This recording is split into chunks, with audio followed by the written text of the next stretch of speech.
आदाब, नमस्कार। मैं हूं शकील अहमद और आप देख रहे हैं न्यूज़ मैक्स।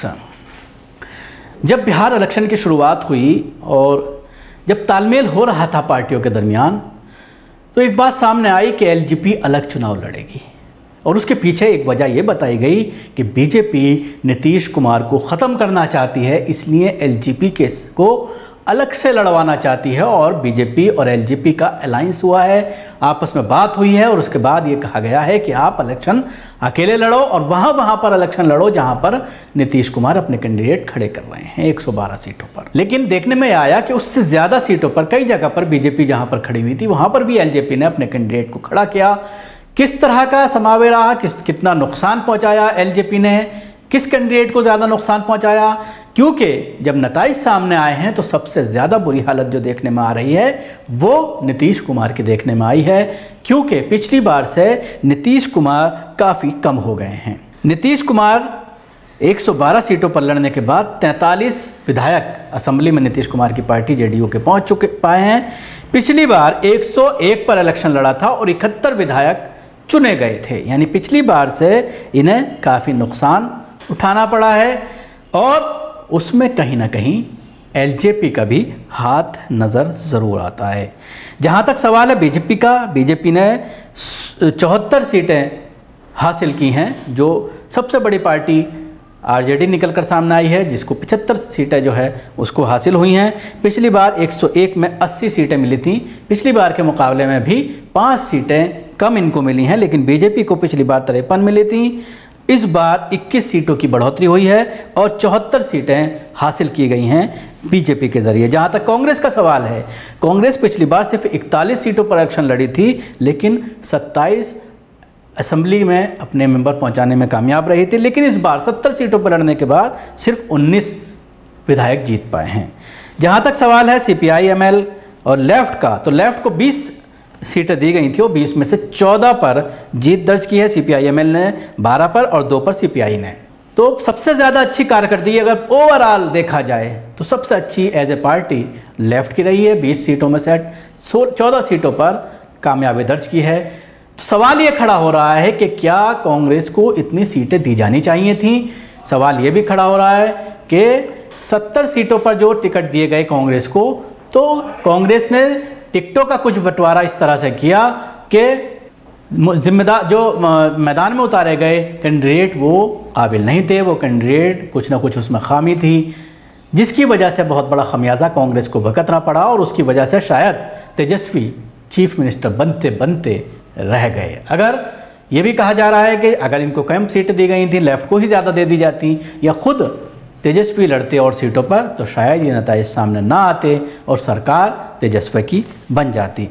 अब मैं आपको आखिर में बताना चाहूँगा कि किस तरह से नुकसान पहुँचाया है चिराग पासवान ने, किस पार्टी को कितना नुकसान पहुँचाया है और कहाँ कहाँ फ़ायदा हुआ है। फ़ायदा भी हुआ है खड़े होने से। तो 22 बागी लड़े थे एलजेपी से जेडीयू के, यानी जेडीयू ने जिनको 22 लोगों को टिकट नहीं दिया वो एलजेपी से टिकट लेकर के आए, जिसमें से नुकसान पहुंचाया गया 25 सीटों पर जेडीयू को नुकसान पहुंचाया एलजेपी ने, यानी जो मकसद था बीजेपी का वो कामयाब हो गया। अगर ये 25 सीटों पर नुकसान नहीं पहुंचाया गया होता तो और ज़्यादा सीटें नीतीश कुमार की होती। बीजेपी को 1 सीट पर और वीआईपी को 5 सीट पर नुकसान पहुँचाया। जहाँ तक सवाल है फ़ायदे का, तो 24 सीटों पर फ़ायदा भी पहुंचाया गया, जेडीयू को 20, 1 पर बीजेपी और 2 पर वीआईपी को फ़ायदा पहुंचाया गया है। उसके अलावा आरजेडी को 6 सीटों पर फ़ायदा हुआ है। ये फ़ायदा इस तरह से हुआ है कि अगर इनका कैंडिडेट वहाँ पर नहीं खड़ा होता तो शायद दूसरी पार्टी वहाँ पर जीत जाती, दूसरी पार्टी का कैंडिडेट जीत जाता। तो कहा जा सकता है कुल मिलाकर के बीजेपी ने जिस तरह से नीतीश को ख़त्म करने की साजिश रची थी, लेकिन नीतीश को नुकसान तो ज़रूर हुआ, लेकिन बीजेपी या एनडीए को भी एक बड़ा नुकसान उठाना पड़ा है। और जो नंबर्स अभी सामने आए हैं 125 के एनडीए के और 110 महागठबंधन के, तो ये नंबर्स जो हैं वो ऐसे हैं कि सरकार चला पाना बन तो जाएगी सरकार, लेकिन एक सवाल ये भी खड़ा हो रहा है, जिस तरह से अभी बयानात आने शुरू हो गए हैं बीजेपी के नेताओं के, कि हमारा ही मुख्यमंत्री होना चाहिए। लेकिन ऐसा लगता नहीं है कि बीजेपी की आला कमान इस पर कोई फैसला करेगी, क्योंकि महाराष्ट्र में जिस तरह से नुकसान पहुंचा है अपने मुख्यमंत्री को लेकर और जिस तरह से वहां पर सरकार चल रही है, तो उसका शायद उससे सबक लेते हुए इस तरह की हरकत ना करे, क्योंकि नीतीश कुमार को पलटू राम के नाम से भी जाना जाता है। और अगर इस तरह की स्थिति होती है तो शायद वो आरजेडी के साथ भी सरकार बनाने से पीछे नहीं हटें और वो इस चीज़ पर भी शायद मान जाएं कि बाहर से वो समर्थन करेंगे, नीतीश कुमार मुख्यमंत्री बने। ये हालांकि अभी कह पाना काफ़ी शुरुआत की बात होगी, काफ़ी एक पकी हुई बात नहीं होगी। लेकिन अगर बीजेपी की तरफ से इस तरह की चीज़ें सामने आती हैं कि वो अपना मुख्यमंत्री का कैंडिडेट लाएंगे, तो इस तरह के हालात पैदा हो सकते हैं। और उसके साथ ही एक चीज़ और सामने आएगी, जिस तरह से 15 साल में ये देखने में आया कि नीतीश कुमार ने अपने हिसाब से सरकार चलाई। पिछली बार भी जब वो महागठबंधन से अलग होकर के बीजेपी के साथ सरकार बनाने में कामयाब रहे, तो उसके बाद 3.5 साल तक सरकार बिल्कुल उसी दर्रे पर चलती रही जिस तरह से वो पिछले 10 साल में चला रहे थे। बीजेपी के नेताओं को पूरी तरह से साइडलाइन करके रखा, जो चाहा वो किया, जिस तरह से वो डेवलपमेंट करना चाहते थे उस तरह से उन्होंने काम किया। लेकिन अब इस तरह से काम कर पाना क्या नीतीश कुमार के लिए आसान होगा? ये भी एक बड़ा सवाल है, क्योंकि नीतीश कुमार की हैसियत काफ़ी कम हो गई है।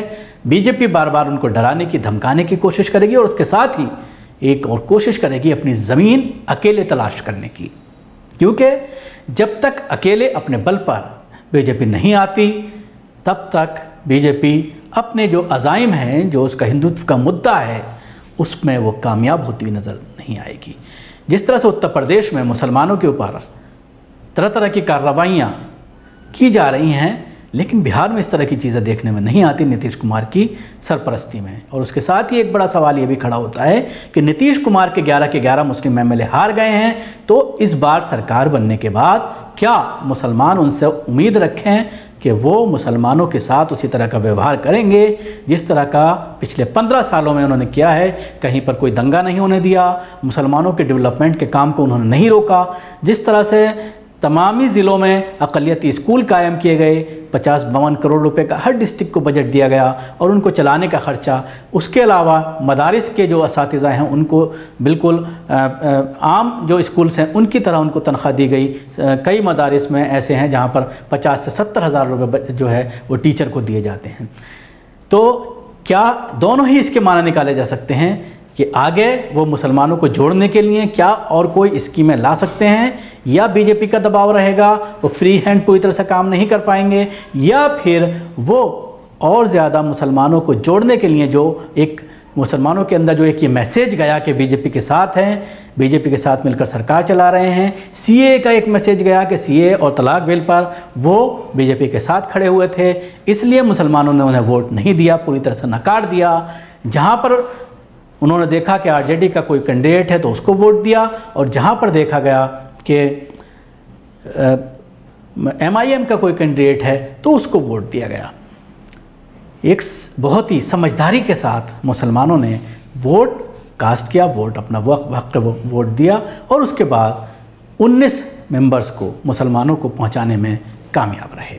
शुक्रिया। आपको हमारी ये कोशिश कैसे लगी ज़रूर बताएं। हमारे यूट्यूब चैनल को सब्सक्राइब करना ना भूलें, इसके साथ ही बेल आइकन ज़रूर दबाएं। सभी अहम खबरों के लिए न्यूज़ MX को सब्सक्राइब करें।